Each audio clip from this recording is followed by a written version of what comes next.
Hi, my name's Amanda Zanette. Welcome back. We're going to continue with the next lesson of the City Game book, and this one is titled Job Application Form. So this is the point in the game where the students get to apply for their job, and this is definitely another exciting day for the kids. By this point, you will have wanted to have collected the resumes already, and what I tell students, and I mentioned this in the video on resumes, is just a reminder that the students who handed the resumes in on time are the students who are more likely to get their first and second choice.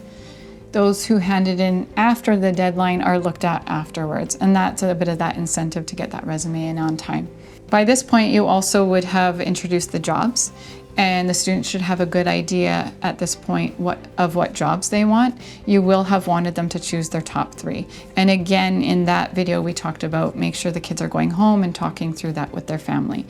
Before you start the job application process, you may want to even have a little sit down where the kids can talk to their peers to make sure they're sure with their decision, because maybe a student brings up something that the student forgot. Oh, I didn't realize I had to go in front of the class to do that.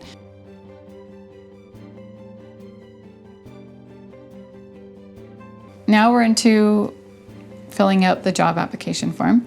I like to personally connect this form to maybe going to McDonald's and asking them, for a form on how to apply. I've talked to the students about, sometimes some places only want a resume.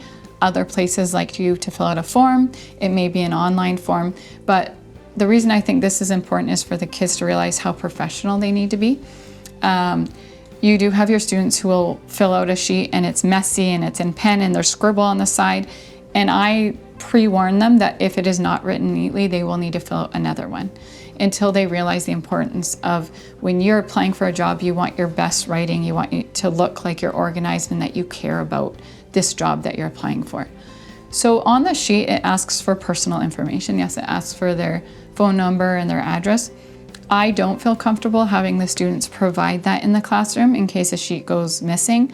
So what I do is I tell the students in the part where there's a lot of personal information, the only thing I ask is I need their real first name, and they can make up their middle name, their last name, their address, and I always like to put on the board like Lego Avenue or something like that. They also really get excited to come up with any age. I do ask them to have the age above 15, and they like that idea. So in the personal information part, that does take some of the students' time. It is important to project that on the board and fill out an example because it does get a little complicated with postal code. So for this section, it also asks the students what are their top 3 choices. They're going to write their first, second, and third. Please remind them that if they would like to be a head something like head deputy mayor or police officer, bank clerk, or planner checker, they put a star beside their choice, and that tells you that they would like to be the head person. So that's important for the first 3 choices of their jobs. The next section talks about references. Make it simple. You could just tell them, write your previous teacher's name and the room number, and just let them know I might need to go talk to them about how you were last year. And I think it's important for kids to know that their behavior from the previous year is something that we always look at for the next year, but it's also important that they know that learning from mistakes is good too. But we do go and connect with their previous teachers just in general to learn more about them. Following that section is a section asking them what are activities they do outside of school. And it's more about them showing us how much they're doing, and are they able to take on the role of maybe a deputy mayor, because deputy mayors have a lot of jobs to do, including writing pay stubs, and sometimes that requires them to take it home with them if they didn't have enough time at school. So you want them filling out that section to reflect on the fact that, do I actually have enough time to do this job? Or if so, how am I going to make that time? And lastly, you have the part that states, have you ever been in the principal's office?